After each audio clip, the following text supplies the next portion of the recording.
Noon and welcome to our special council meeting of Wednesday, September 20th, 2023. I'll call the meeting to order at 5 p.m. First item on the agenda, under agenda item 1.1, Land Acknowledgement.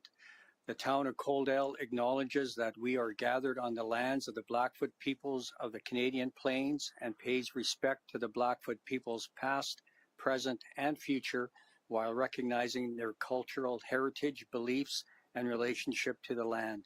The town of Coaldale is also home to the Métis Nation of Alberta, Region 3.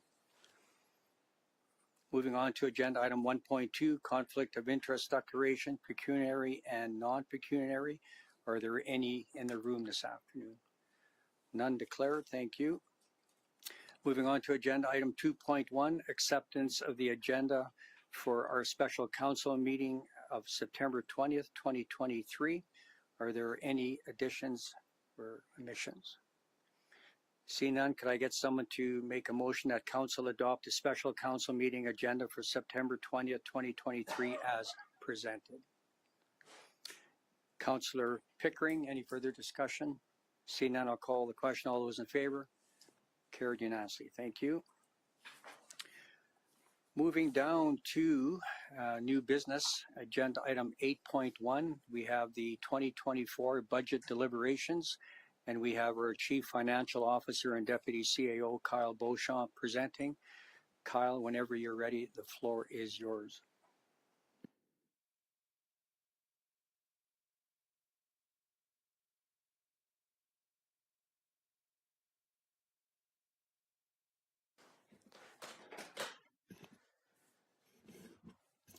Okay, thanks and good evening, Council. So, doesn't it kind of feel like Christmas morning? It's the first budget meeting. You know, we have our schedule on the screen here for the viewers at home. So this is the first budget meeting, next one October 4th, and then the rest up till November 30th, if we need to go that far. So what I've kind of done here is put a little estimated schedule for this budget presentation. This isn't an absolute, but it's just kind of an idea of how we expect each section should take, with presentation time and discussion between council and administration. So this is just a rough timeline to kind of keep us on track, but again, not an absolute, just a suggestion. Okay, so today we are talking about service levels and what are service levels and what are their responsibilities. So as town council, your responsibility is to establish the direction for the municipality for service levels and approve the associated funding required in the budget for those service levels. Administration is responsible for delivering the service levels established by you as town council. So again, the goal of this budget meeting, we're here to discuss service levels. We've had budget meetings in the past where we've, as administration and council, discussed tax increases, funding increases or reduction of funding. And the conversation often leads to, well, you can cut services or increase services. We're here to provide you some more detailed information that should help aid council at future budget meetings and tax discussions regarding what approach you would like to take for service levels, any adjustments or increases or decreases as part of that. So like any budget meeting, we're likely not all to be in agreement with every bit of information that's presented and discussed. Just a reminder that discussions, even though we do disagree on this, are always considered productive and encouraged as part of the budget process. Again, administration's goal is to provide council with relevant information to assist you all to make sure you have the you feel comfortable in making the service level discussions when it comes to finalizing the budget. So there's going to be a lot of numbers presented throughout this presentation. I just want to start with kind of a highlight here that when you're looking at, okay, I'm assuming you're all going to be doing math in your head as we go through this. If we cut this item, if we increase this item, what does that look like? Again, $100,000 change to the budget is roughly about a 1% tax change. So if you increase funding by 100 grand, that's about a 1% tax increase. Decrease funding is a 1% decrease. How this presentation is broken down is what we've done is taken all these departments for the town of Coaldale and broken them down into their own service group. And each department will be presenting on their behalf as part of this meeting. So the first one we have here is Town Council. So these expenses and revenues that we're then going to go through as part of this presentation do not encompass every line item in our budget. This relates mostly into service levels. So there's other items such as essentially absolute costs such as our utilities, our insurance. When I say utilities, power, electricity, gas that we use for facilities that unfortunately you don't really have any discretion over changing. Those are stuck at what they are. Those items we're not going to go over today as part of this meeting. These items discussed, again, all relate to service level. That as council, you can look at the funding associated and provided to each one and say, okay, we'd like to increase or decrease as part of this. So town council expenses, currently in council's budget, there's $10,000 for promotion. These expenses are often used at the discretion of mayor and council as they see fit. Again, to essentially promote the town of Coaldale. An example is when we have often campaigns with prizes or promotion as to promote the town of Coaldale to other communities such as ministers or lobbying efforts. Local government organizations. So these are the main organizations that the town of Coaldale is a part of. You see we have Alberta municipalities, Southern Alberta Energy Waste, Self-Grow, Highway 3 Twinning Association, Federation of Canadian Municipalities, and the Chamber of Commerce. So these are all amounts that the town of Coaldale pays based on our population to be a member of these groups. So if there's anything on here that you may see of value or no value or little value, or an item that you don't see on here that you would, as council, would like to participate in, that could be an item for a budget discussion.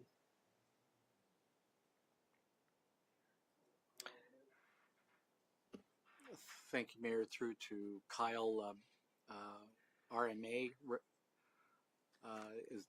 Do you include that as an associate member? Town of Coaldale does not have a membership under RMA. So if that is something that the town would like to consider joining, that is something that when we get to the end of the presentation, if council provides feedback on what you would like to see for the next budget meeting, us as administration can take that and determine how much that cost would be. A few other items here. So training and education, travel, conferences, and per diem. So travel and conferences obviously associated with Alberta municipalities and rural municipality conferences that council does go to each year. Training and education, in the past, this has been used for obtaining a facilitator for council for items such as strategic planning, governance, communication, training sessions that council can use at their discretion. And per diem amounts, these are paid in accordance with the council per diem policy. So town council, that was a quick short one. I'm just going to pause for any questions if there are any on this one. Okay. Next, we have administration and corporate services. So what does this department encompass? So we do have the CAO's office, legislative services, and corporate services, which handles property tax assessments, budgeting, human resources, information technology, essentially everything finance related for the town of Coaldale. So department overview. Administration is responsible for overseeing and overseeing the implementation of council's strategic plan and directing the operational aspects of the town. Corporate Services is responsible for implementing and monitoring many of the internal organization controls, safeguards, financial oversight, budgeting, and taxation. We're going to start by talking on revenues here, just because some of these do relate to council and your discretion. The first one is the MSI operating grant. So this was $65,000 previous years. The Alberta government announced as part of their March budget that they would double this funding for 2024. So this will add up to $130,000 next year. This isn't particularly a service level discussion on this line item, but it is a large amount that we just wanted to bring up to council and the community with the change upcoming for 2024.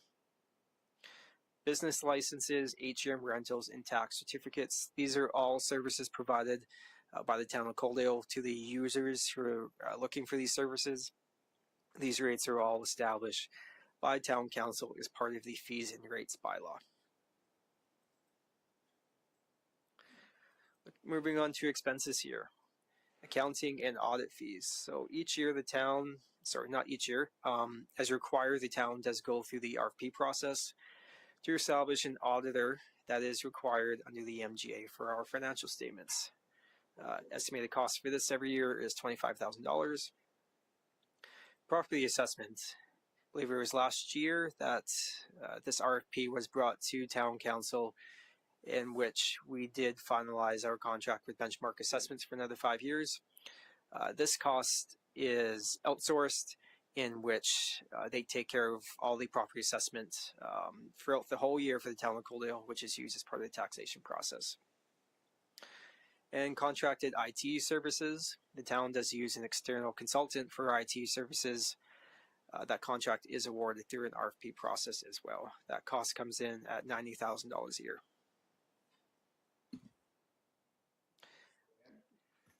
Thank you, Mayor. On the assessment, so we go through budget and it's an open session. We decide what our budget amount is going to be. So what stops a place like Benchmark Assessment from sitting down and watching our council minutes, finding out that we don't want a 0% tax increase, but we need 3%. So then they raise our assessment value. So I'm just wondering if this is the right way to do budget, if we go, should be closed session or open session, because to me, it's not fair that Benchmark has the opportunity to see a final number before an assessment is done before the end of the year. So I'm a little bit worried about the transparency to our ratepayers on the assessment process. Are you speaking in regards to the value, the 113 described here? Like, does it give them some advantage as part of their bidding? No, I'm on the, so we set a budget that's, or presented to us that's 3% higher than 2023 for 2024. And we, hash amongst ourselves that we, want a 1.02, but we still need that 3%. What's stopping them from just giving the assessment of our properties that extra 1.8% that we need to continue to operate as a town? I just, the assessment process has always, intrigued me. When I was working for government, we had an assessment branch, and I would ask them that question all the time. How transparent is it to the people that pay the property tax? I understand. So, yeah, as part of the assessment process, Benchmark, when they do their work every year, they do submit their work to the provincial government. Then it is audited by the provincial government to make sure that they are following proper regulations and standards for that perspective. So they can't just arbitrarily assess at their own being and not use the proper tools and techniques. It does get audited. Further to that, if property assessments are increased during the year, so you own your house, last year your house was worth 400 grand, inflation happens, it goes up. Now it's worth $425,000. So in that manner, the town of Coaldale doesn't set our budget based on added revenue based on inflation. So if property values do go up by 2%, that's actually not an additional 2% tax for the town, because we do offset the tax rate based on inflationary changes. So additional revenue for our budget only comes from new developments. So I believe last year, for example, inflation was 7% on average for the properties. So when we look at our tax rates, we actually decreased our tax rate by 7% to offset that. So that kind of takes that out of the question. I believe I'm answering your question properly. Yep. Okay. Further, okay, so we talked about IT services. Next, our general professional fees. So this is for outside counsel services used by the town of Coaldale for matters as required. This number has fluctuated, not the budget, but the actual has fluctuated year to year based on essentially what's happening in the town of Coaldale through the years. We have had years when this has been higher, and we've had years when this has been lower. So this is a hard number to somewhat estimate. Contracted HR services. So currently the town does use a contracted HR for hiring, recruitment, and other employment matters as we do require. Again, this contract is issued in accordance with our purchasing policy. This eliminates the need for the town of Coaldale to have a dedicated HR resource staff, which would come out at a much higher cost. And asset management professional fees, currently budgeted for $7,500. These are to assist in development of the town's asset management program and a way to identify our capital assets, which in the future will have to be replaced and updated as part of the ongoing asset management regulations that will be further introduced as time goes on. Software and subscriptions. So the town does use a number of different platforms to run the operations. So these include our accounting software, Adobe, Microsoft, council agendas, email, engineering, recreation, and other HR software. Computer hardware and supplies. So this represents computer replacement and IT physical hardware for all town staff and all town facilities. This isn't related specifically to corporate services and admin. This relates to all the facilities in the town of Coaldale. We just budget it as one lump sum just for ease. And staff appreciation and meetings. So this are funds for the monthly staff breakfast, which we use to satisfy our safety core requirements, long service rewards, and other staff functions that they come up, such as a Christmas party. So that was kind of a overview of the service level expenses for corporate services and admin. If we're talking about the department as a whole, the work performed by administration and corporate services reaches every department and project within the town of Coaldale. As a result, we see it's important to balance the funding and balance the budget requests on a priority basis that can be tied to funding commitments to meet service level and project implementation as directed by town council. It's also crucial to consider budget requests on an organizational level in order to compare and contrast competing priorities and available funding. So what we're getting at here is often throughout the year, budget ideas and requests will come from different departments and different functions of the town of Coaldale. And on a standalone basis, it's easy to identify these as wins and easy to fund them on their own. But when you present these ideas all together and we come and talk about them at budgets when they're all coming, the decision often becomes much harder when we look at the scope of combining all of these items together. So it's the concept of not budgeting in the bubble, but making sure we're budgeting as the whole organization together. Any questions on this department that I can address? Any questions for our CFO? Seeing none, continue please, Kyle. Okay, I am going to take a quick break here and bring up our fire chief, Clayton, to talk about protective services.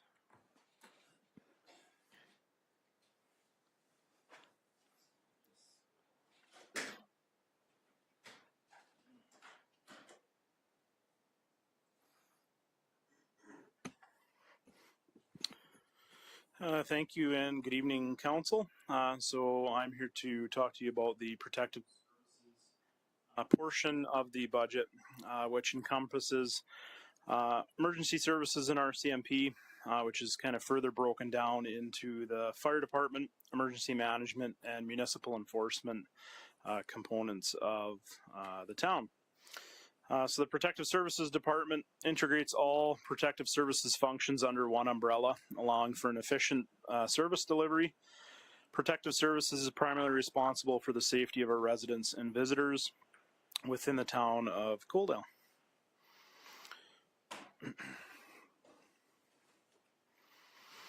So just touching on some of our revenues within the fire department aspect. Our contracted service agreement with Lethbridge County, which includes our previous agreement that was in place as well as the agreement that was added here last year, is $712,000 in revenue.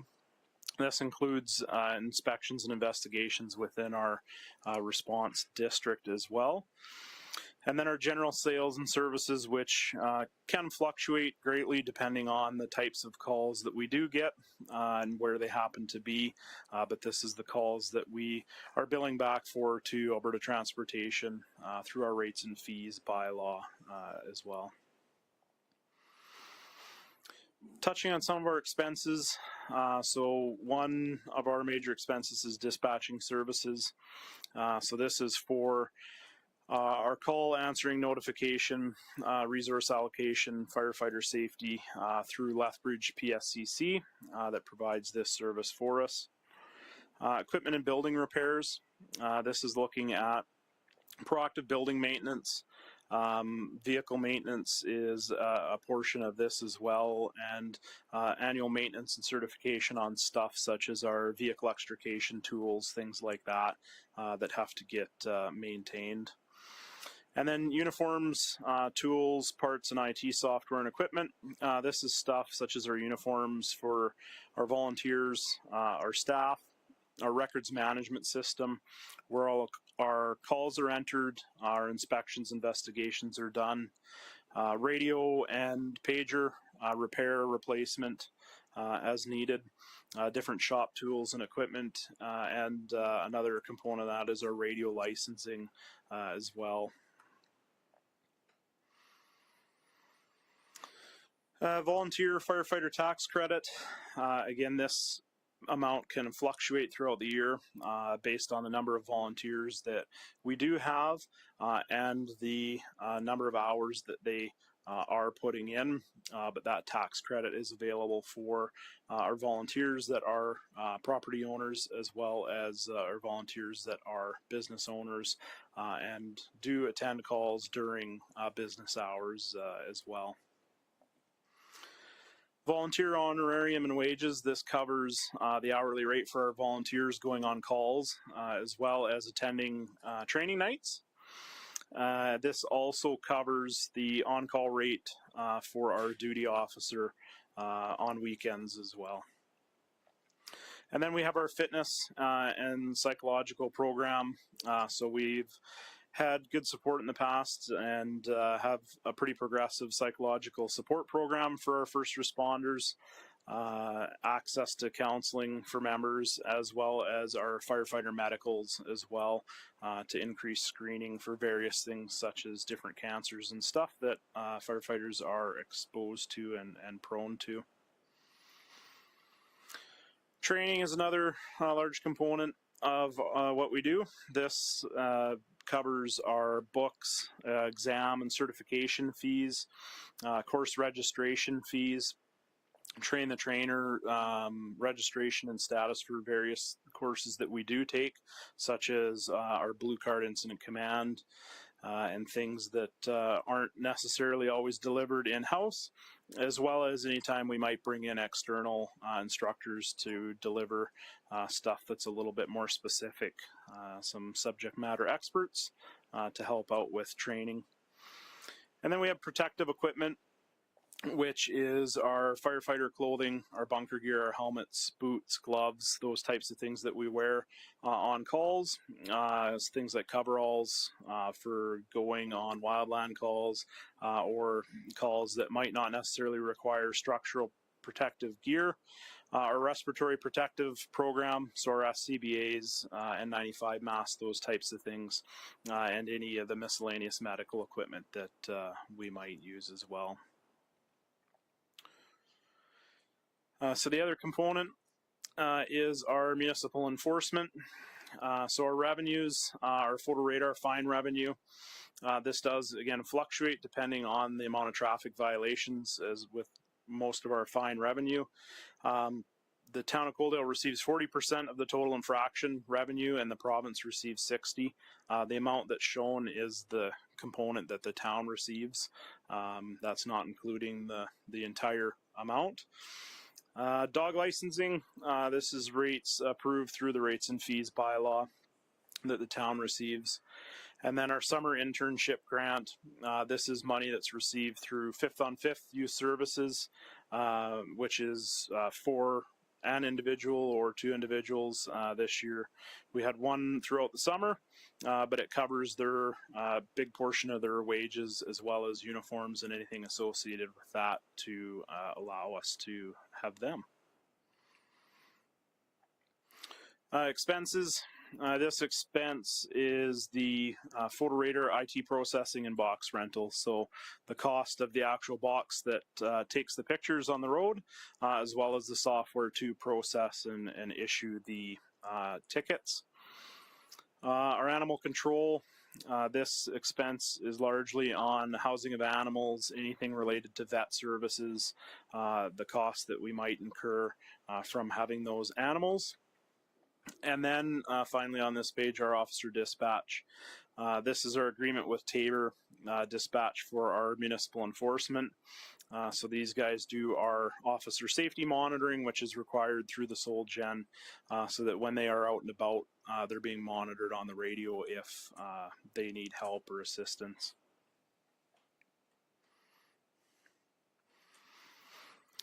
And then finally in here, our emergency management component. A major revenue for us previously has been our contracted emergency management with Lethbridge County. I serve as their Director of Emergency Management and have since, I believe, 2019 on a contract basis, and we've continued that.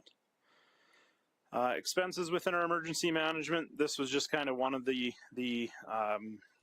major ones. Our emergency notification system, which serves as our contact management. Our internal and external stakeholders can consistently update their contact information, so as people change over in the Red Cross or Salvation Army or all these organizations that we might work with, even stuff like Dennis Dirtworks that we might call upon in an event. We keep our contact through this. As well, it serves as a mass notification system for ourselves and Lethbridge County. A lot of the other expenses related to emergency management are staff time and cost, as well as maintenance of the Emergency Operations Center. And then I'm just going to pass it back to Kyle for the last couple slides here on the RCMP. Just before we move ahead, there's a couple of questions. Councillor Avery, if you want to go first. Thank you, Mayor. So I got 4 different questions. The first one is going to be emergency management, and that position that was approved to go in collaboration with other municipalities in the county. Where did that end up going? So they got the grant last year that went through council. The grant did have to get tweaked a little bit as it got submitted, but they did get the full $200,000. Picture Butte was the grant applicant for that. So the big piece was it wasn't allowed to be an operational or capital expense. It had to be consulting fees. So for the first component of it, it'll be a consultant helping build the system instead of an internal employee. Okay. I noticed in your fire budget and your municipal enforcement budget, software costs, and Kyle mentioned in the previous presentation about everything being under one budget. Are we going to move the fire department and municipal enforcement into that one budget, so everything for software and programming is in one budget?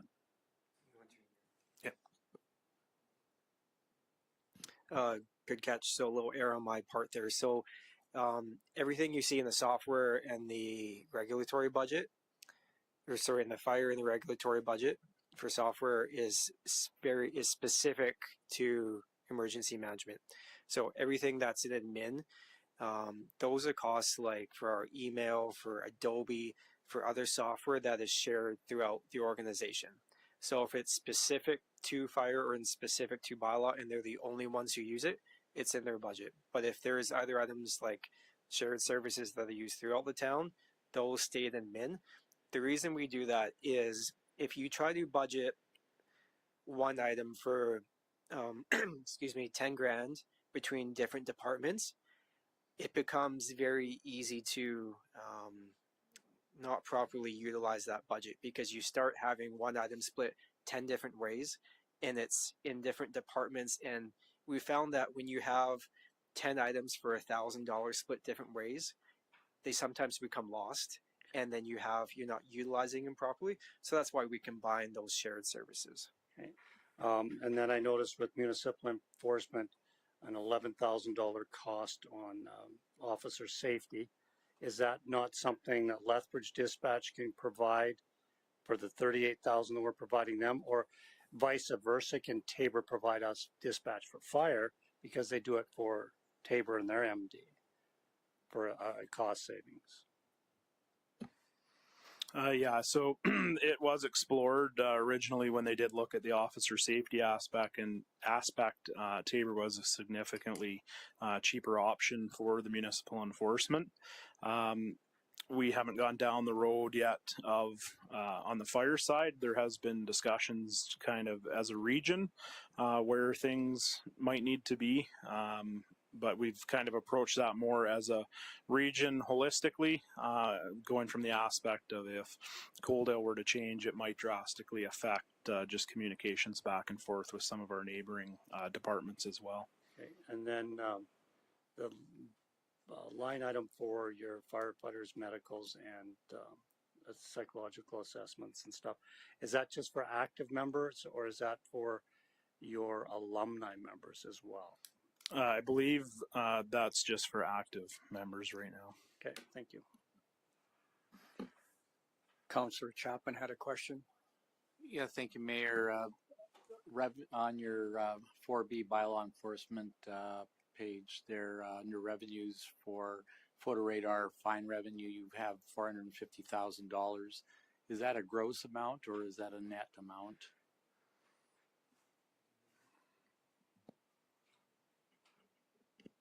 That's the net amount. So the gross amount is excess. It's usually around $1 million net gross. Net is that 40% you see on the screen to the town of Coaldale.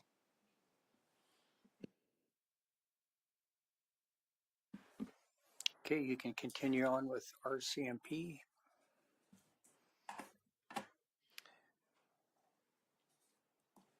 Okay, so policing costs. We'll start with the revenue. So this policing grant is received from the Alberta government for $370,000. This grant has not fluctuated or changed in at least 5 years since I've been here. So this funding has stayed has stayed flat while our costs for the RCMP keep going up. Our grant funding from the Alberta government hasn't changed. This isn't just for the town of Coaldale. This is for every municipality that does qualify it. So as policing costs do go up, funding provided by our provincial counterparts are not matching the expenses as they increase. And when we did just talk about photo radar, so a portion of that does relate to, not photo radar specifically, but a portion of the traffic fines does relate to RCMP infraction tickets. So again, 40% of that does go to the town of Coaldale. That again fluctuates based on staffing levels at the RCMP, which leads to fluctuations on the number of tickets that are written. So that's estimated approximately $50,000 every year. On to the expenses. So the way our RCMP contract is set up is cost per officer. So there's essentially two hard costs, one cost per officer and one our accommodation cost that the town actually pays as rent on the new RCMP building to the federal government. For ease of that, we've combined both of those into one per officer expense here. So you'll see on the screen I have it fluctuating between 2 years for each line item here. This is just done as the year end for the RCMPs on a different year. So we just finished the 2022-2023 year. Actual FTEs was 7.32 for the total cost of $1.75 million. Coming up to the next year here, so this is from April 2023 to March 2024. Expected cost is $250,000 an officer. We do have 9 positions at the RCMP detachment, but we only budget for 8 expected to be utilized. This is kind of consistent with what the RCMP has told us, as the actual utilized does fluctuate based on officer availability. So that cost is expected to be about $2 million. And projecting a year further, this would be from April 24 to March 25, 8 FTEs at $262,000 an officer is just under $2.1 million. Any questions on policing? Councillor Avery, go ahead. Thank you, Mayor. So my understanding is we're meeting with Mike Ellis next week. Can you and John get together and bring, some speaking points for the mayor? Because I think these are very important, and also the 60-40 on the photo radar, because basically all we're getting is our photo radar money back from the government, less because we're getting, our 40%, and then we're getting the 369,000 officer rebate, but we've already given them 600,000. So we're not only losing out on our 30%, we're losing out on another 15% on our photo radar. So now we're up to 45%. So these are all little notes I think that the minister needs to hear about, because this is the year I feel Coaldale needs to take a hard, solid stance on our policing and get what's fair to us as a municipality in the country of Canada. Yep, I'll work with John to get some stats that I can share on that. Again, just for a point on the photo radar, in the province, it was roughly 3 years ago. That 60-40 split used to be, I believe, 72-28. So, actually, sorry, I got that backwards. The 60-40 split, I can't remember the exact number, but we lost about 12 or 18% compared to what it was 3 years ago.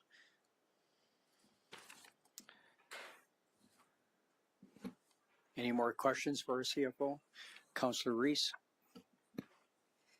Thank you, Mayor Van Ryan, through to Kyle. So just for clarification, so this one, for each officer, it's $238,679, and a portion of that goes towards the cost of the building, correct? You're correct. So that's not their wage per year? No, so that's broken down into, that all includes like the direct wage for the officers. It includes all of their equipment, vehicles, travel.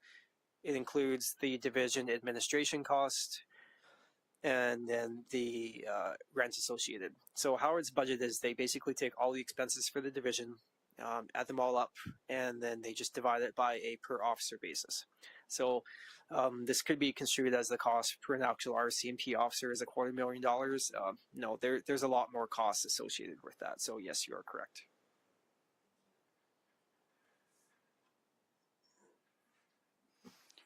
Councillor Avery has a question. Thank you. And just for clarity's sake, this does not include the administration staff at the RCMP station that the town is paying for. You're correct. There's another 3 admin staff that we do pay for at the. So what would that additional cost be on top of that? 120, 50? I would say between after salaries and benefits, you're probably between 225, 240.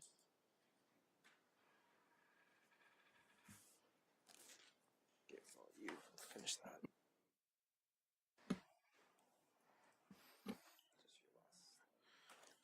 Okay, and just wrapping up, the last slide for protective services. Just a service level overview. Protective Services Department consists of 6 fire and emergency management staff, 3 municipal enforcement staff, casual photo radar operator, as well as currently 34 volunteers. Some different challenges and opportunities coming forward for us here in the near future, evaluating current levels of service and the possible impacts that those levels of service have within budget, and continuing to maintain a progressive fire service while keeping costs reasonable. Thank you. And I just want to go back to Councillor Avery's question, because when you started your presentation on RCMP, I thought you said that included all the admin at that building as well. Sorry, that includes the division admin. So that's specifically to the RCMP. Right. So that doesn't include our town staff admin. So these costs are all the costs that the RCMP K division incurs directly. So the town of Coaldale supplements that by adding our administration staff, which is all on top of these costs presented to you. So just for the sake of clarity, can you explain the structure then with our admin staff? Sure. So there are 3 admin staff that work at the RCMP building. They are town of Coaldale staff. So they work to supplement the RCMP administration at the building. Again, 100% town of Coaldale staff. So they are our employees. They work under the supervision of the detachment commander at the building. Okay, thank you. Okay, if no further questions, thanks, Clayton. You're free. Thanks, Clayton. Next, we're going to touch on operational services. So Justin McPherson, the Director of Operations, is going to take the lead from here.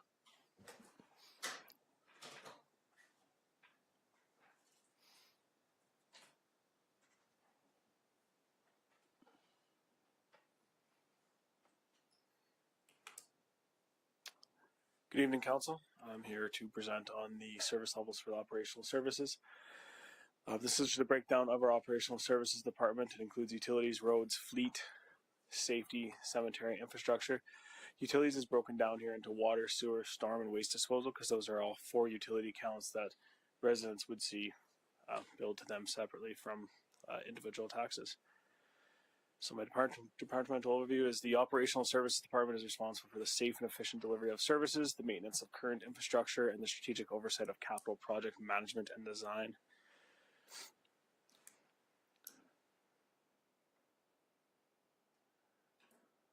So I just want to get into some expenses. We start with road maintenance. This is a few slides, so please feel free to stop me at any time if you have any questions. I'm going to just kind of go line by line here. The sidewalk repairs, this is the contracted services of our sidewalk repair. Currently, last year, this $35,000. That equals about $230 per meter, depending. There's some scenarios, but that's our average this year. So this is to replace aged or utility dig sidewalks based on priority. Sidewalks are prioritized by condition, age, and amount of use. That's one thing that's kind of a common theme in road maintenance. You're going to see the road maintenance budget also cover the utility digs. So when there's a replaced valve, replaced hydrant, the road surface and sidewalk you see there, the budget comes out of here to replace that. The utility budgets cover the actual water pipe, the sewer pipe, and the dig itself. So our line painting, 75 crosswalks, about 4,200 meters of center lines, 1,000 meters of shoulder lines, parking stalls, and speed zones. That's about $25,000 a year. General repairs, this includes your signs, barricades, Christmas lights, and other minor repairs.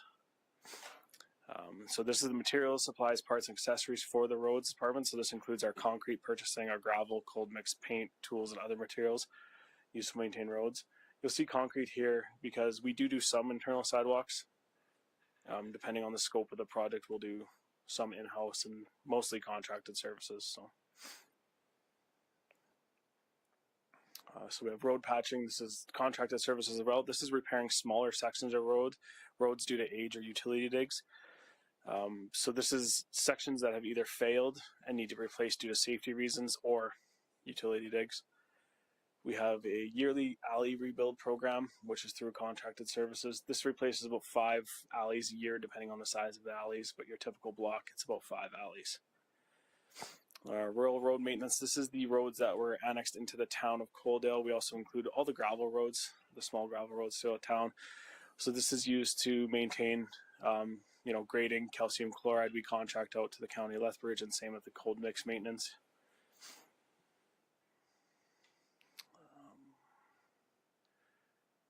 So I just want to take some more time to focus on road maintenance and kind of the difference of maintenance levels and service levels that we provide. So we start with pothole filling. This is just immediate repair. If we get a complaint or we see potholes, we'll do this. This costs about $87 per square meter. Your patching, which is usually a larger patch, this isn't used for cold mix. This is usually hot asphalt. This ends up being about $68 per square meter. Both those services, while they extend the life currently of the asset, so if you don't do them, the asset fails, there becomes a safety issue for drivers. It doesn't actually add additional life to the life of the asset, so it doesn't take that asset and extend it by 5 years. It just increases their ability to use the road. So think of it as more general maintenance. Crack sealing, this is regular maintenance. That ends up being about $11.60 per square meter. So mill and overlay, this is where we get into like the capital side of our road maintenance. Mill and overlays, this is usually done when there's no subsurface issues. We've done utilities. We have a good solid base to do on. You've seen quite a bit done this year. That lands at about $35 per square meter. Rehabilitation. This is kind of in between where we need some depth repairs, but we're not doing a full rebuild. This lands at about $65 per square meter. And then we have a reconstruction. So the best example of a reconstruction is Main Street. This is sidewalks, water, sewer, storms, is everything, and that lands at about $100 per square meter. So just to put that kind of into perspective, I wanted to show a graph here. Your orange line is the life extension you're getting by paying for these services, and cost per square meter is your blue bar in the background. So really what you're trying to do with the asset management plan that's currently being created is land more in the mill and overlay area where you're spending less and getting more life out of your roads. You don't want to get it to the point where you're at rehab or reconstruction. That's the general plan. So the more money that's spent in an asset management plan to capitally replace these roads and repair them, the long term that will decrease your need for immediate repairs. That's pothole filling and patching.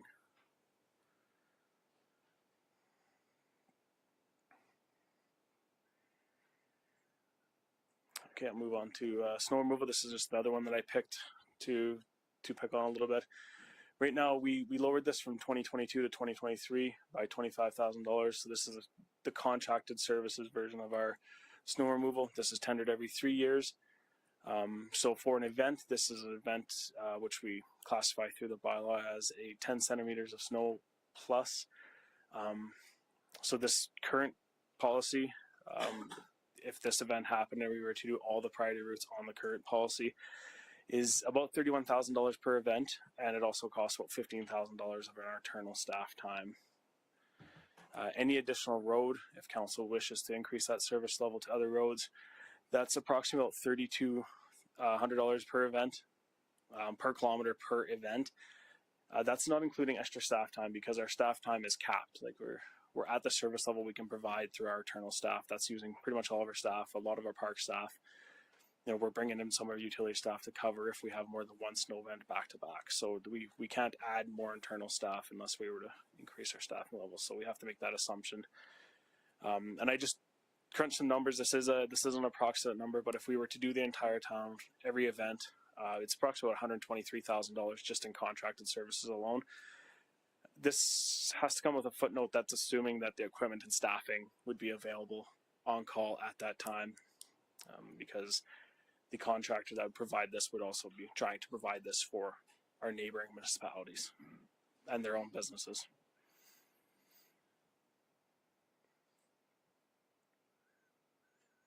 So just more general expenses, fuel and oil. This covers the entire fleet, so it's not broken down between departments. Our fleet department covers the entire fleet. This parts, supplies, and accessories. So they maintain 14 fire, 16 trailer mounted, 28 heavy equipment, 33 vehicles, and all the other small equipment. It's weed whippers, generators, all the small equipment you see being used around town by our staff.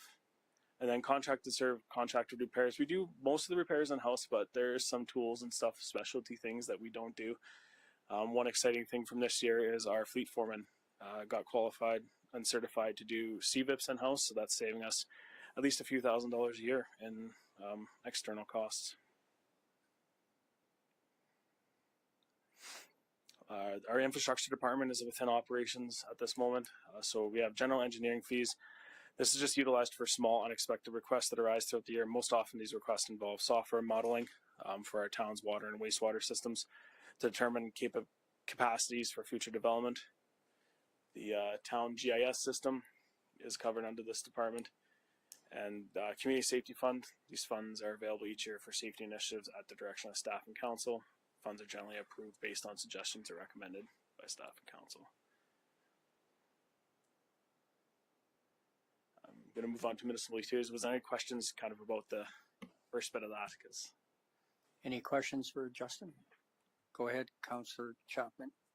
More of an accolade than a question, Mayor. Just through your department, I wanted to thank you and all of your staff on your department for looking outside of the box and showing some savings. I've heard some really good responses in terms of the work that you've completed, particularly on 30th Street, using Lethbridge County equipment and resources to provide a great service and also some great savings to the town. And sewer lining, of course, on 28 Avenue has been really positive, and I think it just showed that you've really looked and done some good research and tried to create efficiencies and cost effectiveness wherever possible. So thank you. Thank you. So I'm going to move to the municipal utilities. This is separated in between sewer, storm, water, and solid waste. So sewer utilities is pretty basic. Our sewer lining program, this is something we do every year that we put $200,000 towards. Working with an asset management program. This closely works with our infrastructure team to determine the best places to spend this money before we spend it. And one of the things that this allows us to do is by repairing the underground infrastructure, we then can determine, for example, we paved and overlaid quite a few roads this year. We were ensuring that the sewer underneath those roads was reliable for years to come, so we weren't digging it up the next year. So it's a pretty big win for a program. Service line replacement. So this is the budget to replace the sewer service, the sewer line in a service to a typical house. I have to note, typically it's about $9,500 plus the concrete gravel that I mentioned earlier from another one. So that's to replace the water and sewer, because it's pretty rare we don't replace both while we're there. If you're going to dig up a sewer service and replace that from the main, and that water service is there as well, you replace both. There's no point in just leaving an older line there. So typically these budgets kind of merge into one. So when you consider a service level and how many services we're repairing a year, it's about $20,000 total, including everything that's concrete, gravel, everything. So general service repairs, this is your sewer flushing, manhole repairs, lagoon repairs, and siphon maintenance. Sewer parts and accessories, just general purchases for these services. Storm utilities looks very similar to the previous one. The one note here is the cheese factory ditch cleaning. This is part of just yearly maintenance to keep that ditch flowing appropriately. So if we do have a flood year, that ditch can remove water out of town quickly.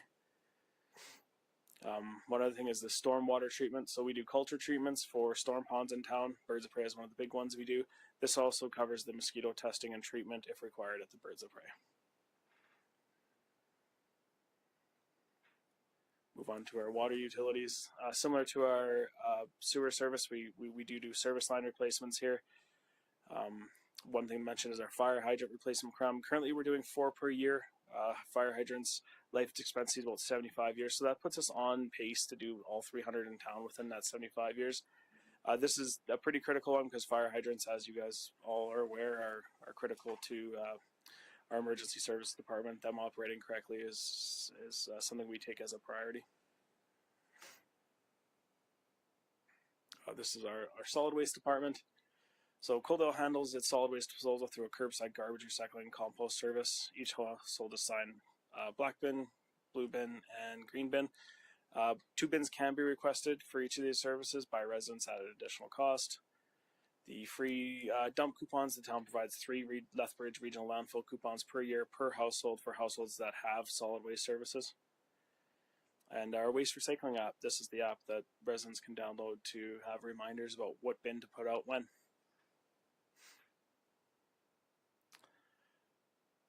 So one of our most noteworthy accomplishments in the last few years has been our ability to utilize hybrid systems, balancing contract services and internal staff. One thing we fundamentally believe is that purchasing extra equipment and having extra staff on hand for services that we only provide, maybe once or twice a year in the case of snow removal, you tend to get pretty heavy on the equipment and staffing side for when it's not snowing. And in southern Alberta last year, I think we had 2 snow events that required all of our staff. So I just want to give some examples of this. Our sidewalk replacement program, our internal staff handles the preparation, including the removal of old concrete and base replacement, while the contractor is responsible for supplying and pouring the new concrete. I just mentioned our snow removal program. The one really nice thing about this program is by contracting out that side of it, we can either scale this program down per event or scale it up depending on the size of the event relatively easily with the contractor we have in place. Road patching is similar to sidewalk replacement, where we prep the site, we do the locates, we do the cutting, we remove the asphalt, address any subgrade issues, and then the contractor can efficiently come in and pave it. This gets us the best bang for our buck to stretch that patching program. Move on to one of our big challenges this year that I would like to just make council aware of while we're talking about service levels.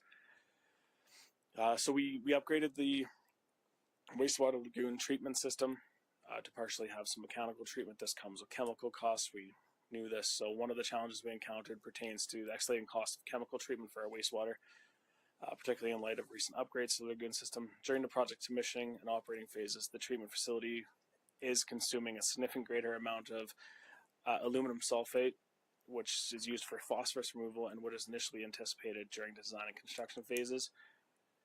There was some uncertainty going into the project and during the project about chemical uses. This is typical. All municipalities' influent is unique to the municipality. However, we could compare it to some municipalities that have similar size and similar industrial bases, and that's essentially how you come up with about how much chemical in our cost. That's why this wasn't budgeted previously, because we just didn't know the exact number to land on. So the current forecast indicates about an expenditure in 2023 of about $180,000. That's in chemicals, parts, supplies, and equipment. That includes things like filters, lab supplies, lab equipment replacements when needed, and of course the chemical purchases. So as of right now, how we're trying to mitigate this, myself, all of our internal staff, including our engineering team and or our infrastructure team, I apologize, and our engineers that design the project are investigating ways to mitigate this cost. We have no solutions as of right now, so I have no good news on that, but it's crucial to note that this cost is closely tied to that influent wastewater. So the higher quality influent, which is the water that comes into the wastewater treatment facility, the higher quality we can get that water and the less of the phosphorus, the less of this chemical directly we can use. So we're looking at quite a few different solutions to help with this problem. We're also looking at, is there a better system to put in place instead of this system? We're looking at using other companies and other companies' proprietary chemicals, because these chemicals are usually proprietary to the company that you purchase them from. So we're we're investigating all those as well. So I just wanted to bring council kind of up to speed with the big challenge we are having this year. So this is just our kind of overview. So the operations department is comprised of a team consisting of 6 public works staff, 5 utility staff, 3 infrastructure staff, 2 fleet, and 1 safety advisor, in addition to seasonal staff members. And I just realized I didn't put myself on there, so I'm 1 director. We're responsible for maintaining a vast network, which I'm proud of. It's 66 kilometers of roads, 66 kilometers of water lines, plus the maintenance of the Lethbridge Regional Water Service. That labor cost is covered by the commission. 73 kilometers of wastewater lines, as well as the wastewater treatment facilities.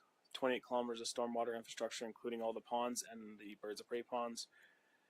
Management of our entire fleet, oversight of our cemetery operations, and management of the solid waste services, excluding the actual collection services that is contracted out.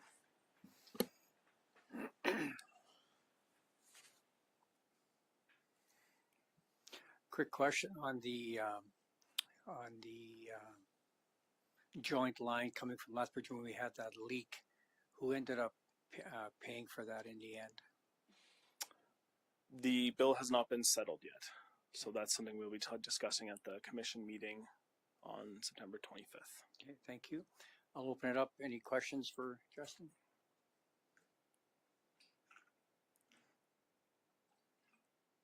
Great job. Thank you. Thank you very much.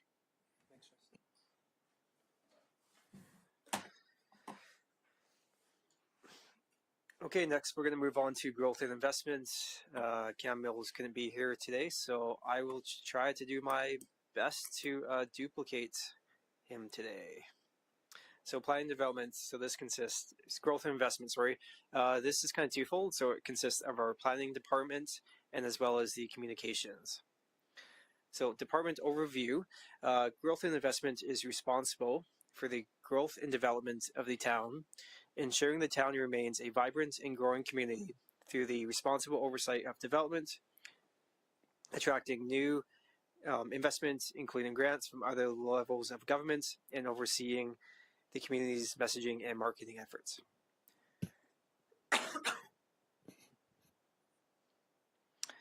Okay, so this little stat here, Cam put together, compares comparable municipalities per 10,000 residents and what the planning and ECDEV staff do look like compare. So you'll just see here compared to some other parts, the in-house planning and ECDEV staff is lower than other areas, which does come at certain benefits and certain trade-offs associated with that. So the revenues associated with the planning and development department, 2 of them, the main ones are safety code permits, which the town does receive 40% of their revenues. 60% is allocated to Superior Safety Codes, which does the actual safety inspections. This was determined through an RFP process a couple years ago. The second one here is development and subdivision fees, which comes in at approximately $50,000. The town does charge various development fees that are approved by town council through the fees and rates bylaw. This revenue does fluctuate based on actual demand and development in the year. For example, town council may remember that for 2022, this figure was actually quite significantly higher, while at the last town council meeting, we did project this number to be lower than budgeted for 2023. Again, so just some idea of that can fluctuate based on actual development. Expenses associated with planning development. One program we do participate in is the Community Futures program. So Community Futures does offer interest-free loans up to $25,000 for businesses in the area who meet the requirements for renovations or upgrades to their business. Part of that interest-free loan is that the town actually does pay the interest on the loan to Community Futures. So that budget is $7,500 per year. Access Coaldale. So this was funds from last year's budget that council approved. $20,000 was previously allocated to the safety fund. These funds were split out specifically for Access Coaldale to support their initiatives on a yearly basis. Finally, we have the planning and sports services.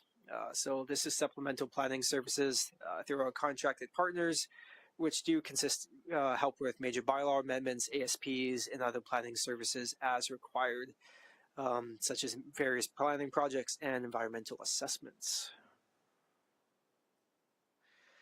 Next, we're talking about communications here. So expenses associated with communications. So annually we have $20,000 set aside for contracted services. These funds are for specialized communication and marketing projects, which require expert assistance and equipment that's not available in-house. Next, we have our engagement software, which is used to support various public engagement initiatives at $10,000. This was presented to Council previously in the year, which the change in providers actually is going to result in a savings of $5,000 on this for 2024. Finally, there is advertising and dev material. So this consists of $19,000. This is for advertising that's for bylaws as required under the MGA and other services to advertise and promote the town of Coaldale and materials that are used for the communications to get the message out to the residents on a yearly basis. So in summarizing the growth and investment department, existing service levels existing service levels focus on providing faster than average turnaround times relative to other jurisdictions while committing to a low operating cost environment. In looking at new opportunities for the year, they include continually to improve operating efficiencies through red tape reduction and the shift in marketing efforts towards residential growth that are consistent with the completion of the school and rec center to support new sales and developments in the town of Coaldale. So any questions I can answer on the growth and investment part? Any questions for Kyle? Seeing none, you can continue, please. Okay, so last but certainly not least is the Community Recreation Parks and Facilities Services. So I have the Director, Russ Tanner, who is going to speak on that. Thank you. Welcome, Russ. Thank you. Thanks for having me. So my department consists of the Recreation Department, which looks after a number of things like the pool and arena, curling rink, and so forth. Facilities Department, Community Services Department, and a Parks Department that looks after our green space and the manicured space that you see around town. All right. So our purpose is to enhance the quality of life offered to our citizens through the provisions of the best possible recreation facilities, parks, open space, and community programs. We work hand in hand with local sport and community organizations representing youth, adults, and seniors to host all levels of competition. Our department has a diverse skill set that makes it possible for a community to host and experience an abundance of first-class special events. And so as we go through this, first we're going to concentrate on the Community Services Department, which for the most part is a breakdown of a number of community events is where the money's being spent. The first one we're concentrating on, focusing on right now is the Summerfest at a budget of $45,000. And this is just some detailed information to show you kind of where in general each year the money is spent. If you do the quick math, obviously that equates to more than $45,000. We get donations of we had donations this past year, $17,550 to be able to fund that program. We also have the Festival of Lights, which is both the Night of Lights parade and it's also a number of events that take place at the Kin Shelter, which we call the Winter Walk in the Park. And so that budget split up $5,000 for the Night of Lights parade and $30,000 towards that program that happens at the Kin Shelter. Winter Walk in the Park takes place throughout December, as you're aware, at a number of events. I believe we had 7 last year. We're planning on the same for this coming year. We anticipate that this program will move permanently in the future to Civic Square space and downtown, where we'll still run some programs here with the outdoor skate rink and light up the downtown. Other events and programs consist of everything from Valentine's giftograms right down to the Santa Go skate. And so there's a number of programs there, Canada Day, Easter event, movie in the park, and the dollar figures that are associated with them that have been spent in the past years. We also provide, there's an awards banquet that our local Chamber of Commerce do and we participate in. And so we also have contributions to local events and community events such as that. Continuing on, we have the community grant program that's funded through the Photo Radar revenue. Its purpose is to fund the programs, projects, and events put on by not-for-profit or volunteer-based organizations excuse me, that contribute to the well-being of the community. And then the handy bus operations are also funded out of that same budget at $42,000 in a year. Continuing on, we're going to shift to parks, and we're going to mainly concentrate on just where the money's being spent in order to get the manicured green spaces and to help people, understand that it's not just mowing that takes place in staff time. The largest portion of the budget being the parts, supplies, and materials at $80,000, and we've listed a number of things there, everywhere from irrigation supplies to turf maintenance and playground repair supplies and things like that come out of that budget. We also have construction projects at $50,000. This is a budget line item that helps us with existing landscape infrastructure enhancements and expansions and repairs.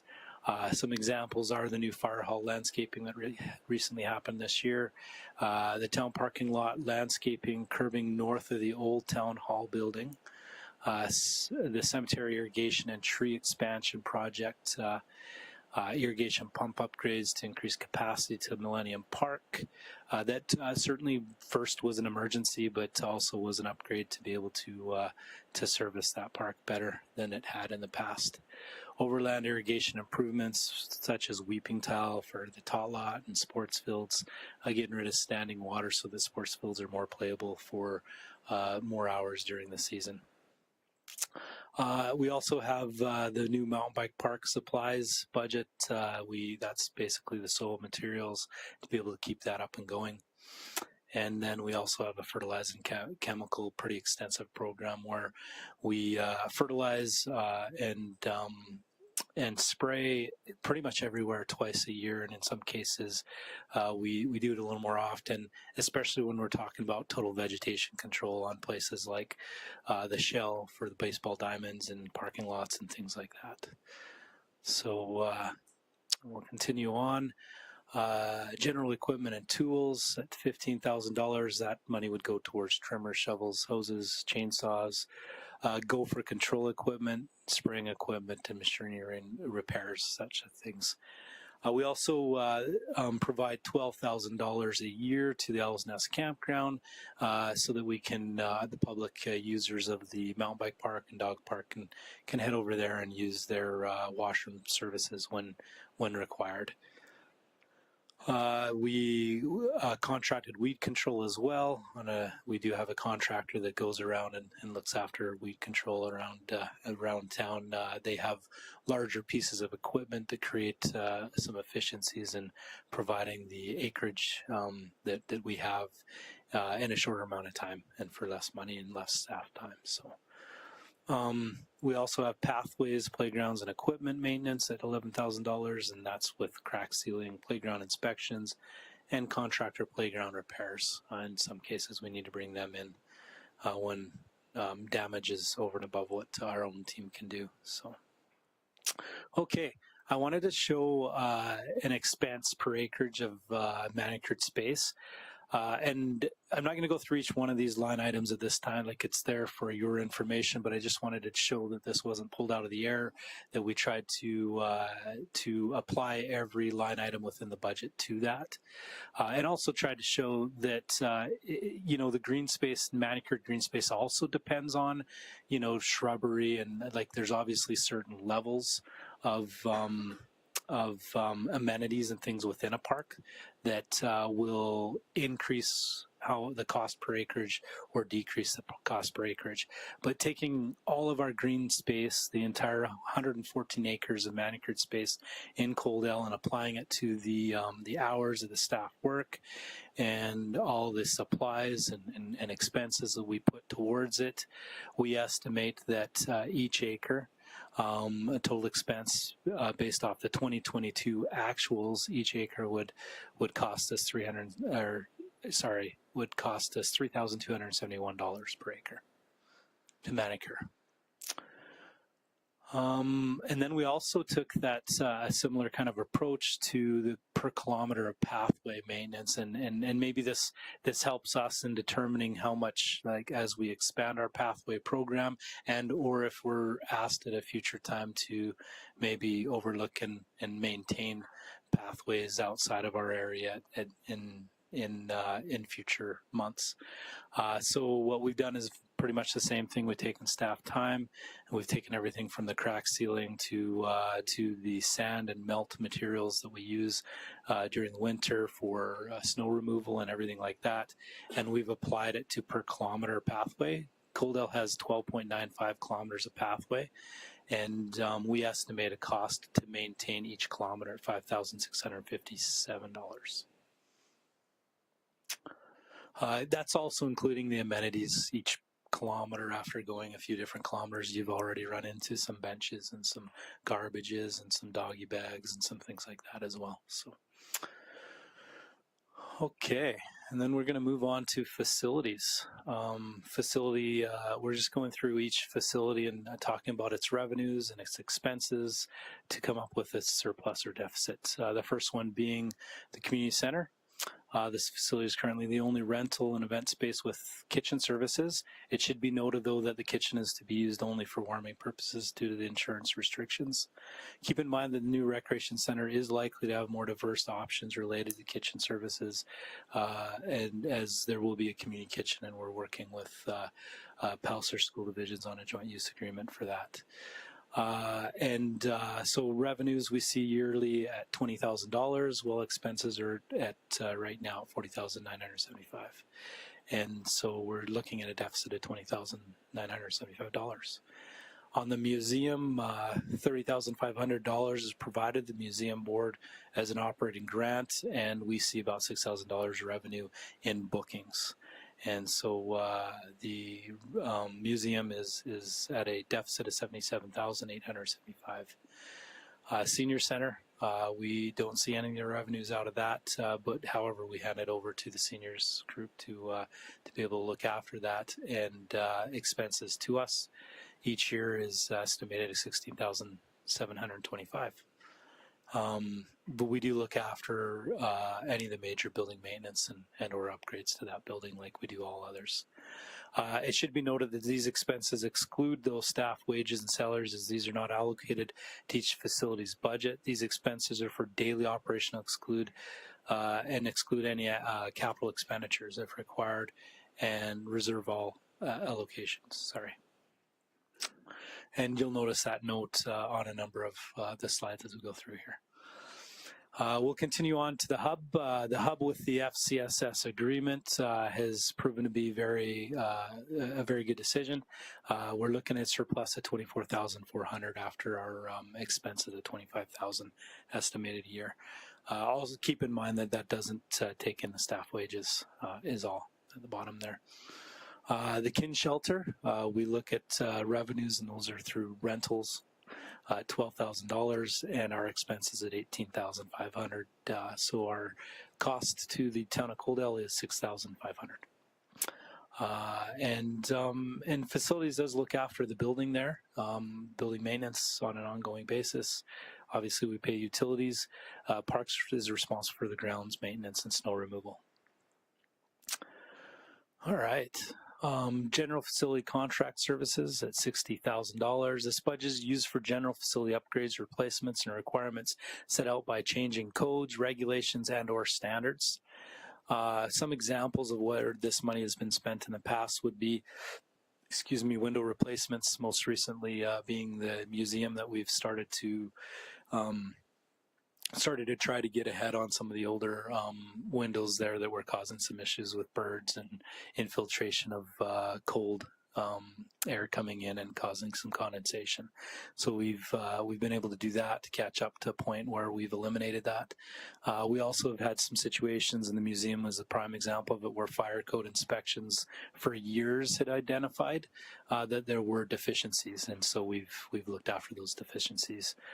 Door replacements where door jambs have moved and altered and just non-functional doors, security upgrades for locks and alarms, lighting upgrades and repairs similar to like the cenotaph and the town sign and things like that, plumbing and heating upgrades and repairs, floor upgrades and repairs, accessibility improvements to facilities wherever possible, and emergency building maintenance repairs also take place sometimes. Ice plant improvements for efficiencies and general facility equipment needs. Okay. That number was $75,000 a few years ago. We've scaled it back as we're starting to see that we're catching up on some of the upgrades and the needs that had been identified prior to. So, continuing on, we'll go to the pool. And in the pool, I provided a revenue kind of breakdown here just to kind of show you, because it's good to know that, like, so to speak, like almost our bread and butter is our swimming lessons and the amount of swimming lessons that we offer. And however, it's really important to have access to the pool for the community as well. And so our general admissions and passes are also a large bulk of that. We would estimate that this coming year with the new slides we should see an influx in that as well. And then we have sponsored swims that this past year were $4,000, and rentals. Rentals are something that we're looking forward with some of the upgrades that recently happened to try to bolster that and get further use into the evenings and on the weekends. So we're looking at total revenue at $65,917 for 2023. The budgeted revenue is $60,000. Expenses are projected to be right on with what the budget was. Okay. And then we move on to the arena, and I've done the same thing here, kind of showing like what user groups are booking the space, who are using the space the vast majority of time, and we broke them down by bullet, top to bottom, right, from minor hockey at 59,241 right down through United Hockey Academy that also uses the facility at just less frequent. And I do want to point out that lacrosse in 2023, that is an actual, recently lacrosse, Lethbridge Lacrosse has come out to Coaldale and started using our facility on a regular basis, and we actually are told that, especially with the new field house, that they're planning on moving more of their program out here to Coaldale. So, yeah. So projected revenues are just slightly higher than budgeted, but the expenditures are expected to be the same. Okay, so we wanted to break down just kind of a cost per hour rental, understanding, like if you look at the previous slide that we do budget our expenses of $390,000. You'll notice that this is $305,000. Obviously, the building stays dormant at certain times and certain times of the year especially, and so there's still utilities and other costs that go in. We're assigning these costs directly to the use when somebody's using the facility. The staff costs, the utility costs, that's best we could project. And what we came out with is we feel that with 1,692 hours of ice, and this is with ice only, this does not include, the next slide will actually show the dry ice bookings, but for an ice rental, we're looking at on average per hour booking a deficit of $92. So that's what's costing the town right now currently with our fee structure. And if you look at the dry without ice rental, we are looking at a $6 an hour. And this is normal. This would be the case in any community around Alberta because you don't have your Zamboni, you don't have the ice plant costs, and near the staffing costs that you do during the ice season. But we just wanted to show the relationship with that because we, within the next couple months, are also going to be bringing the recreation fees to council for review. And so we'll be able to kind of circle back to this and talk about this a little bit. Okay. Recreation continued. We have the curling rink at revenues of $29,500, which are basically, that is the lease agreement to the Granite Club, Coaldale Granite Club.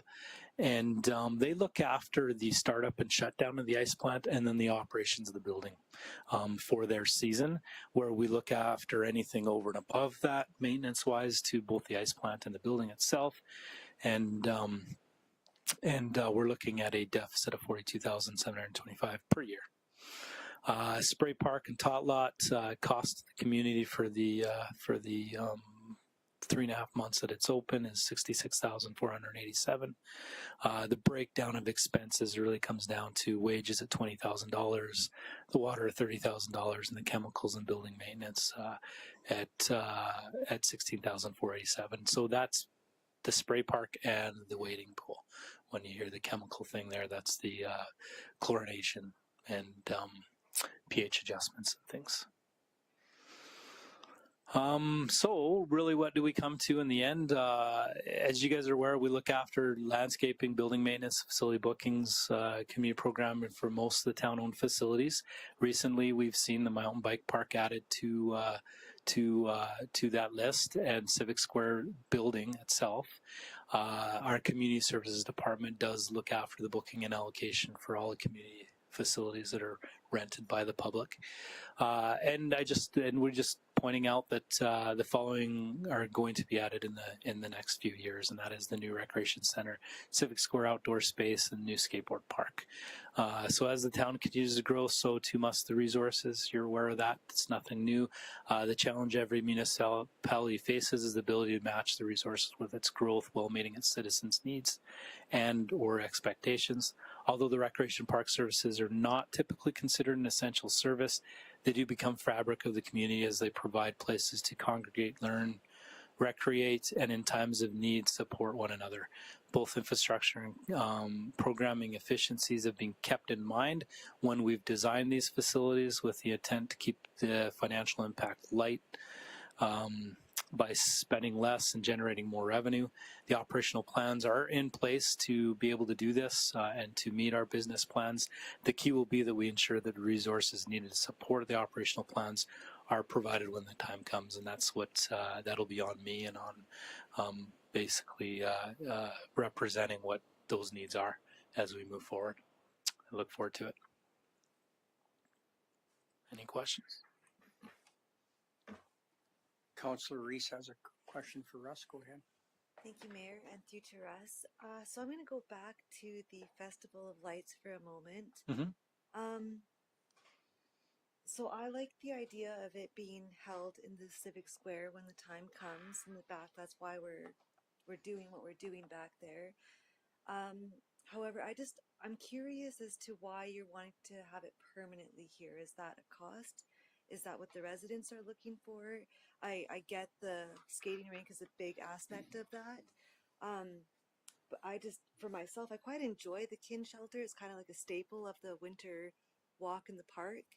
You know, it has all the space for all the different displays of the different types of features, like the lit up features and stuff like that. It has that tunnel of trees and lights and the outdoor pit, the inside pit, fire pit, and you know, food, all that kind of stuff. So would it be possible to have like just a couple nights at the kin shelter still while maintaining this new arena itself?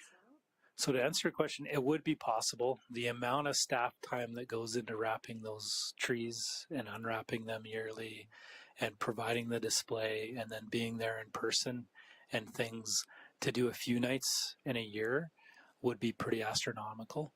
In my opinion, if I'm telling you straight up, I think it creates efficiencies in creating a downtown where we're trying to create the same feel that you felt there 7 times within a season on an ongoing basis. Keeping in mind that not just Civic Square, but we're looking at lighting up downtown. The trees are getting to a size down the main street that we'll be able to light those up. The Alberta Transportation lot that's on the highway, we're looking at lighting up this year. We're looking at lighting up a number of spaces. Our hope is that we can create that atmosphere, and again, with the fire pits at Civic Square that are on an ongoing basis, our hope is that we can create that atmosphere in a way that the community won't miss that opportunity, but it will actually feel like they have it more often, and invite more people to, want to just make a left or a right turn and go one block in and see what Coaldale has to offer, and then get that spin off to the economic.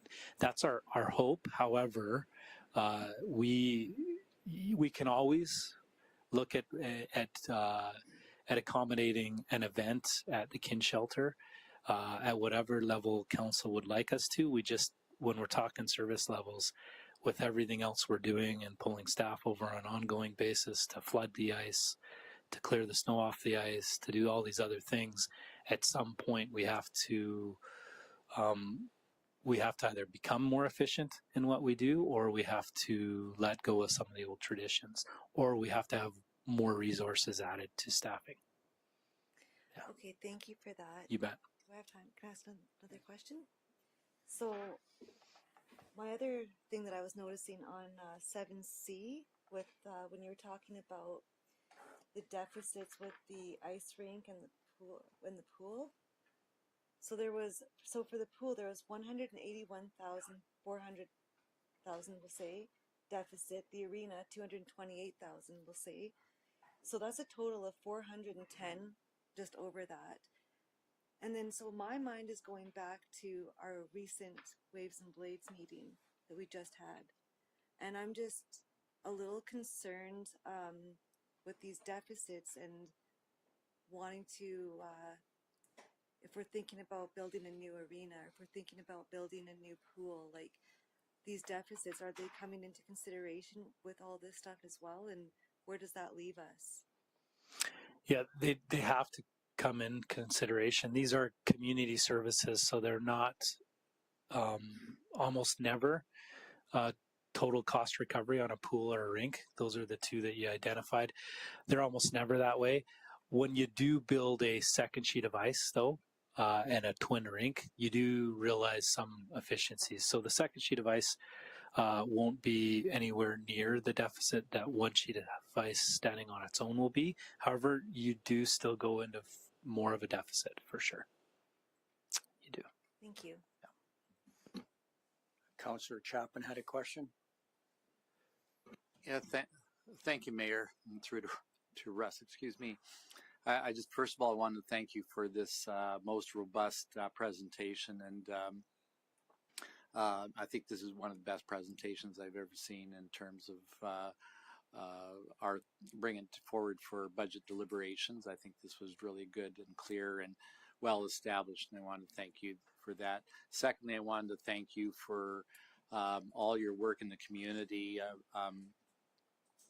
I hear from around the community, all the user groups are completely at home with the services, and they feel that the costs are fair.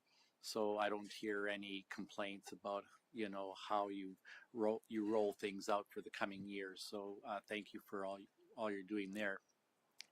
I do have one broken record complaint though, and that's with weed control. And I see your current budget is $28,000. And your contract spraying for all the green space and liquid fertilizers for the sports fields. Is this weed control for the whole any public spaces, or are we just speaking about the sports fields particularly? No, that's a combination of both. Yeah. I appreciate the compliments you first offered. I just need to make sure that you're aware that I have some pretty amazing staff and the support from both you guys and Kaylin that allow us to do that, just so you're aware. But it is a combination, all the manicured. So when we went with the manicured space, that's all manicured green space. So even though the sports fields may not have trees and shrubs and some of the amenities some of the other parks have, they are maintained from a fertilizer and a spraying perspective on a more robust schedule. So that's kind of where it evens out some of that average. Did that help? It does help. Thank you. And yes, and thank you for adding your staff in. I've heard so much about your staff being there and the positive reflection that they represent of the town and your department. So just a follow-up question with regards to the weed control. Any boulevards, anything else, alleys, those sorts of things are not part of your purview? So boulevards and alleys fall under operations, not parks. It's a good question. Okay, thank you. Thank you. I'll open up to Deputy Mayor Beekman has a question. Thank you, Mayor. Just a point of confusion for me. When it comes to revenues for different facilities for the town, I'm going to use the Kin Shelter, for instance. Does part of our revenues include when the town uses it? Do we factor that in? That's not included in there?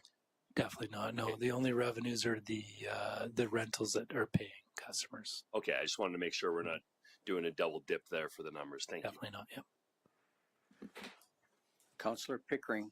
Thank you, Mayor Van Ryn. I got one question. On your rentals for like the ice, is it compatible with, say, Lethbridge and other rinks that are out there? It is. Our ice rentals are. We actually, like I mentioned, I'm preparing a report to come to council for the booking for the recreation and parks fees right away here. And the general practice is that at least every 2 years or possibly even 3 years that you do a full review of people around you. And I can say that our ice rental rates, and it depends, like, because there's a number of different structures out there, but we will be coming to you with a full review of showing you the average and showing what our recommendations are within the coming month ahead of final budget. So, yeah. Any further questions? Thank you, Russ. Thank you.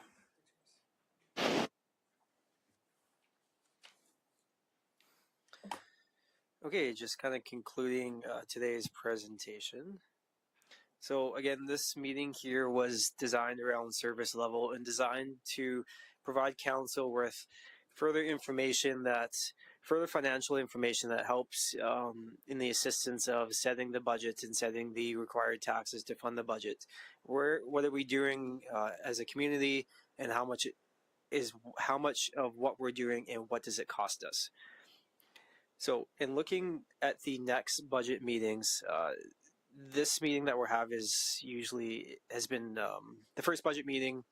This has been earlier than usual. So the actual review of our operating and capital budget, we're still working on that as staff, and that's going to be planned for the November 1st meeting. What we wanted to do was have another check-in with council for any follow-ups that have come for this meeting. So if you have any further questions, items that you want to see more information, won't put you on the spot now, but perhaps reach out to me. And what we can do is we can follow up on those staff with council. Also, before that November 1st budget meeting, we kind of wanted to provide council the opportunity to have the discussion on new items, requests, reductions, changes in the budget that they would like to have, and have that discussion before actually seeing kind of a draft budget. What we've kind of seen in the past is, as admin, we present a draft operating capital budget, and then there's often additional discussions about what should and what should not go into the budget. We kind of wanted to, again, discuss council's perhaps new agenda or new items before that, so as staff, it gives us a little more time to add anything to the budget. So that meeting for October 4th is kind of dependent on follow-up from this meeting and other items that council wants to discuss. If there isn't a whole lot that we want to discuss at that meeting, we could also just postpone that to the November 1st meeting. But again, I won't put anybody on the spot right now, but that's just kind of the general plan of schedule.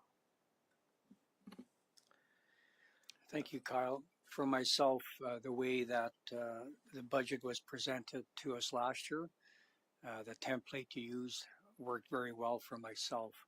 And I can open it up to council if anybody has any comments on that. But for myself, that was very well done last year. And I agree, the October 4th meeting, if there's anything that comes out of here, if you want to put that down into an email to myself and CC the rest of council and Kaylin and Kyle, and then we can share information that way. Will that work for you? Yeah, that'll work good. So what we might do is we'll just touch base with council next week, just through email, and just kind of look at what we may be presenting to that October 4th meeting, to see if it's worthwhile having that meeting, or if we want to defer everything to November 1st. Does that work? Yes, but like you said, by October 4th, you won't have all the numbers in yet either. Correct. Yeah, just if there's any specific follow-ups from this meeting that we want to address before then. If there isn't anything, then it might be better just deferring to November 1st. Okay, thank you. So I'll open it up one more time to council. Council Avery? Thank you. So when there's a surplus of funds from rentals, so for the hub, for instance, there was, I believe it was $26,000 of a surplus.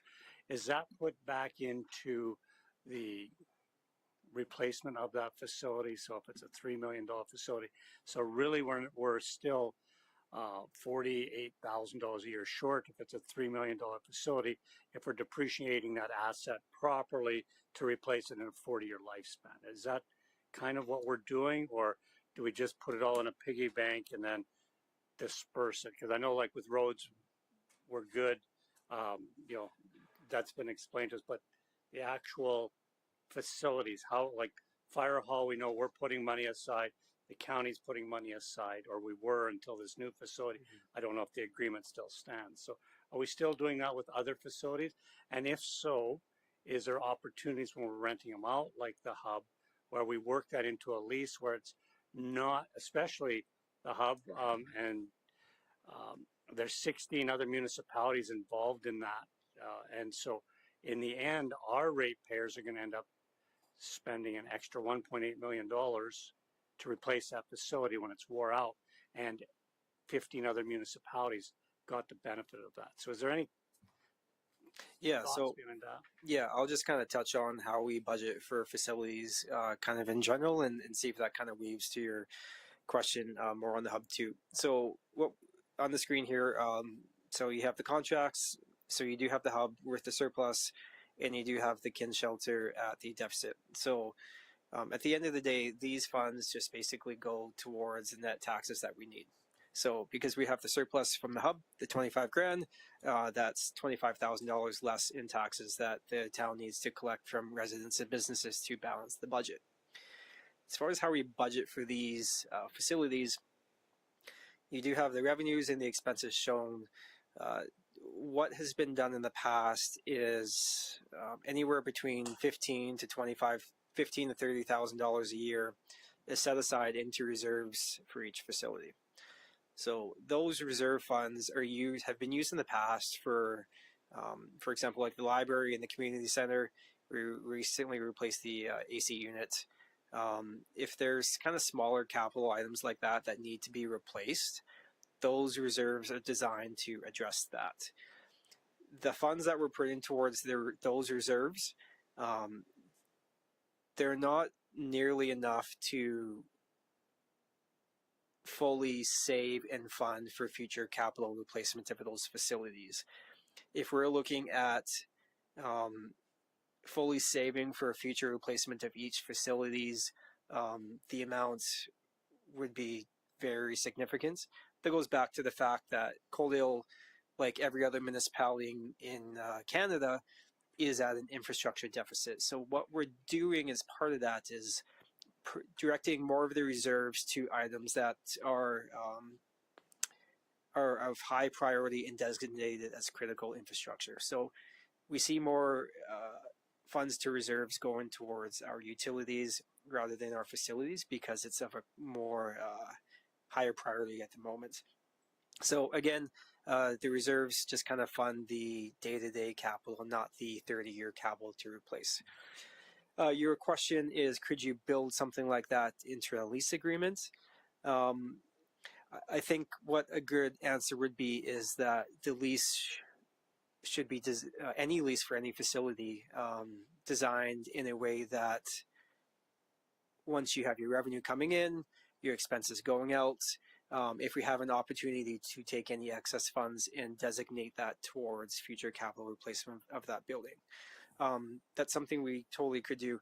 The offset to that is that this $25,000 for the hub that's offsetting your taxes is going towards future capital. So in the meantime, you do have to increase your taxes to offset that. So it's kind of that trade-off. Are you saving now to manage the tax burden now versus in the future? So we're trying to find that balance, and it's difficult to get there, but that's something we're working on as part of the asset management. I'll open it up to council one more time. Any last questions? So once again, thank you to all members of staff that presented this afternoon. Again, pass it down to the rest of your crews.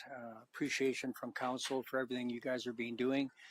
I've heard, I'll echo what Councillor Chapman said. I've heard many positive comments, even with our events that we're hosting now throughout the year. So it's important for myself that we keep doing that.